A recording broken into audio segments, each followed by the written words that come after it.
Яг үнийг хэлэхэд бол үдийн цай байна да. Амар өрсөлдөж штэ. Тэгэл өлсөөл тэгэл 7 цаг хичээл ордог. Тэгэл тэсгээс үр аргагүй бол тэг үүнээс үүдэлтэй бас ходоодны асуудалтай болсон. Тэгээд тийм болохоор энийг шийдэд ивэл бас юу юм болов?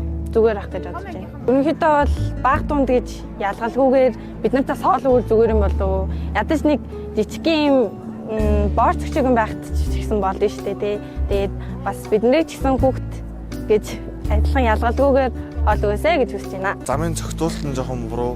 Тэгээд одоо ингээд явган гарч хахад баруун талаас зүүн талаас машинууд баруун үргэж болдсон шүү дээ.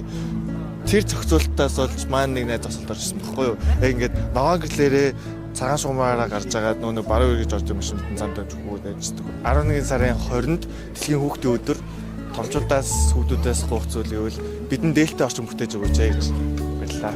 Тэгээд үеийнхнийгаа юу хараад хад нь бол яг эцэг ихтэйгээ маргалцсан хүүхдүүд ч юм уу эсвэл эцэг их ингээд намайг ойлгохгүй байна ингээд хуучсан сэтгэлгээгээр ингээд намайг байлгах гэдэг ингээд айгу хэрдэг байхгүй юу? Дэлхийн хүүхдийн өдөрт зориулаад эцэг эхчүүдээ хүүхдүүдээ ингээд хайрлан сонсцгоорой. Асран хамгаалал сургууль хүмүүжүүлэгч багш нараа ингээд бид эдийгээ сонсож байхыг уриалж байна.